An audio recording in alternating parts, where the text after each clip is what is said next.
President Bola Ahmed Tinubu demonstrated his dictatorship the very first day he was given the microphone to address Nigerians as their president. He said fuel subsidy is gone unilaterally. No discussion with the National Assembly or the legislature, the workers, or any stakeholder. On his own, fuel subsidy is gone. And not long afterwards, all subsidies are gone. And then he began to claim fraudulent palliative schemes, including that also that he is transferring funds to indigent households, anonymous indigent households, even as he decided to pay workers less than living wage.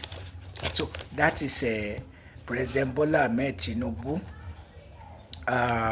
He would decide not less than 18 years of age can no longer enter our tertiary institutions and things like that. And you say, is Nigeria becoming a new nation under President Bola Ahmed Tinubu or what? Yes, the legislators are supposed to check the dictatorship and excesses of Bola Ahmed Tinubu, but the legislators are in his pocket because he's giving them adequate remuneration beyond their dreams. So he bought their conscience or consciences, if you like, and so they are not able to check anything. But also because the legislators are not less self-seeking. So they are in politics for the money in it, not for development of the nation, justice, or anything of that nature. And so you cannot also be talking of the judiciary, because the judiciary is also more or less in his pocket. That is the dilemma of Nigerians. Even the workers' unions leaders are also in the pocket of President Bola Ahmed Tinubu. Going by what we are told by the Minister for Education, that he has the phone numbers of the unions leaders, the Academic Staff Union of Nigerian Universities and the non-academic unions leaders.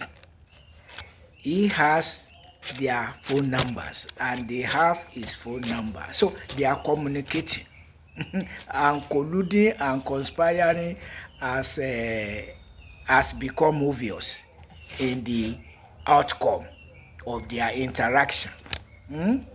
Paying fraudulent and academic allowance rather than implementation of the 2009 agreement.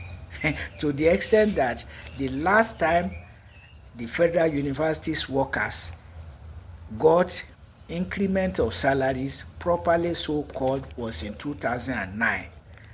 As from 2013, when another increment was due, including the implementation of the welfare packages for the workers, the leaders of the Academic Staff Union of Nigerian Universities have been getting the scam called End Academic Allowance, shared with the non-academic unions. And so they too stopped agitating for increment of salaries, except as a lip service, just like the leaders of the Academic Staff Union of Nigerian Universities, ASU.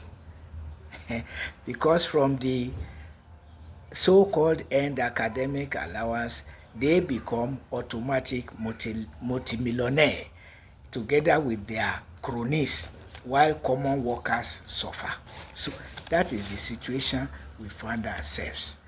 The latest in the annals of Tinubu's dictatorship is that workers should have no right to go on strike. Not that government will henceforth ensure that the rights and the entitlements of workers are met as antidote to strike, but that whatever the situation, they must not go on strike. So Tinubu is going fully blown dictatorship. Well, of course, as I said, from day one, on his own, he said fuel subsidy is gone. In the first instance, what does fuel subsidy mean in Nigeria? Where do Nigeria rulers get money to subsidize fuel? But while the claim has been, while the claim of fuel subsidy predates Bola Ahmed Tinubu, he is the first ever president of Nigeria to say fuel subsidy is gone. And those who are praising him for economic reform are extremely dishonest. What is economic reform in fuel subsidy is gone, other subsidies are gone, and notwithstanding sinking Nigeria deeper in debts than any president that has ever ruled Nigeria. So what economic reform are they talking about? Removing subsidies and sinking Nigeria in debts while paying workers less than living wage and claiming to be transferring funds to indigent households. Is that economic? Is that what they mean by economic reform? Including Professor Charles Soludo, the former governor of Nigeria Central Bank, now governor of Anambra State, praising Tinubu for economic reform. Economic reform that has not improved anything in the economy of Nigeria since 2023 to 2025.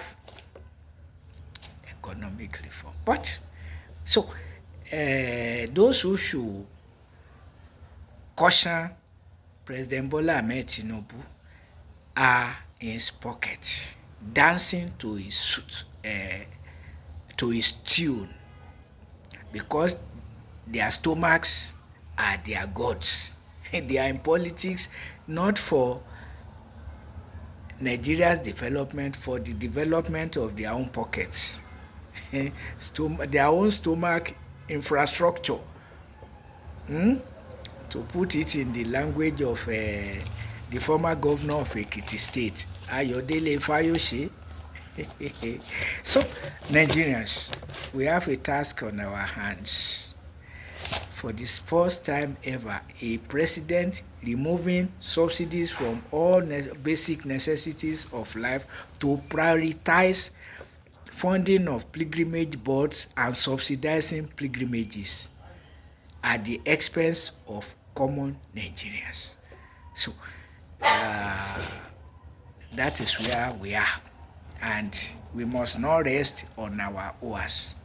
So those of you, your governors, your legislators, your politicians are decamping into the APC or Bola Ahmed Tinubu for or declaring support for his re-election for their own stomachs. So you workers, you artisans, you business people,